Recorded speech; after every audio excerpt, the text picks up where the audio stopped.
Hello বন্ধুরা, আজকে আমার চ্যানেলে আপনাদের স্বাগত জানাই। আজকের রেসিপি হলো ক্রিস্পি চিকেন ফিঙ্গার্স। তো রেসিপিটা শুরু করা যাক। এখানে ব্রেড ক্রাম্বস করার জন্যে 4-5টা ব্রেড নিয়ে নিয়েছি। এবার এগুলোকে মিক্সিং জারে গ্রাইন্ড করে নিচ্ছি। তো ব্রেড ক্রাম্বস রেডি হয়ে গেছে, এটা এবার আমি সাইডে রেখে দিচ্ছি। এখানে আমি 250 গ্রাম চিকেন নিয়ে নিয়েছি। চিকেনগুলো ভালো করে ধুয়ে নিয়েছি। চিকেনগুলোকে এবার মিক্সিং জারে গ্রাইন্ড করে নেব। এর মধ্যে আমি একটুও জল দিচ্ছি না। তো এর মধ্যে 4-5টা রসুনের কোয়া, একটু আদা দিয়ে দিচ্ছি, 2টো কাঁচা লঙ্কা দিয়েছি। আপনারা চাইলে আরও ঝাল দিতে পারেন। একটু ধনেপাতা দিলাম, একটু লবণ, আর বাইন্ডিংয়ের জন্য একটু ব্রেড ক্রাম্বস দিয়ে নিচ্ছি। এবার এটাকে আমি গ্রাইন্ড করে নেব। গ্রাইন্ড করা হয়ে গেছে, এবার একটা বাটিতে ঢেলে নিচ্ছি। এর মধ্যে দিয়ে দিচ্ছি হলুদ গুঁড়ো, কাশ্মীরি লঙ্কা গুঁড়ো, জিরে গুঁড়ো, পেঁয়াজ কুচি, ব্রেড ক্রাম্বস, একটু লেবুর রস,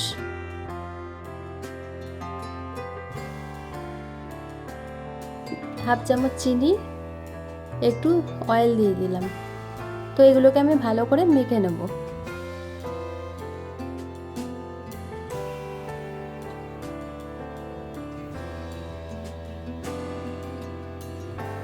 এবার আর একটু লবণ দিয়ে দিচ্ছি। এর আগেও আমি হাফ চামচ লবণ দিয়েছিলাম, তো লবণটা স্বাদ মতো দেবেন। তো আমার মাখা হয়ে গেছে। এরপর আমি হাতে একটু তেল মেখে নিয়েছি। এবারে আমি লম্বা লম্বা আঙুলের শেপ দিয়ে নিচ্ছি। শেপ দেওয়া হয়ে গেছে, আর একটা করে দেখাচ্ছি। হাতে অবশ্যই তেল মেখে নেবেন, নাহলে হাতে লেগে যেতে পারে। এভাবে আমি সব চিকেন ফিঙ্গার্সগুলো বানিয়ে নিলাম।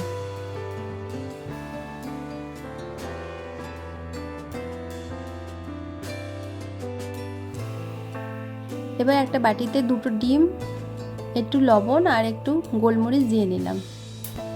এটাকে আমি এবার ফেটিয়ে নিচ্ছি। চিকেন ফিঙ্গার্সগুলো এবার ডিমের মধ্যে কোট করে নিচ্ছি। এবারে যে ব্রেড ক্রাম্বসটা করেছিলাম এর মধ্যে দিয়ে কোট করে নেব। তো আমি একবারই কোট করেছি, তো আপনারা চাইলে 2বার দিতে পারেন, তাহলে আরও ক্রিস্পি হবে। এরকম হাতের সাহায্যে এরকমভাবে চেপে চেপে করে নিতে হবে। তো আমার সবগুলো করা হয়ে গেছে। এগুলো চাইলে আপনারা ফ্রিজে স্টোর করে রেখেও 2-3 দিন ধরে ভেজে খেতে পারবেন।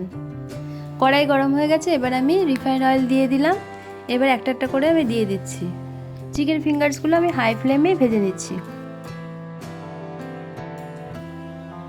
খুব তাড়াতাড়ি ভাজা হয়ে যাবে এগুলো। চিকেন ফিঙ্গার্সগুলো খেতে দারুণ টেস্টি হয়, আর বাচ্চাদের তো আরোই ভালো লাগবে। তো চিকেন ফিঙ্গার্সগুলো আমার ভাজা হয়ে গেছে। আমি এগুলো টমেটো কেচাপ দিয়ে সার্ভ করছি। আর রেসিপিটা ভালো লাগলে আপনারা কমেন্ট করে জানাবেন।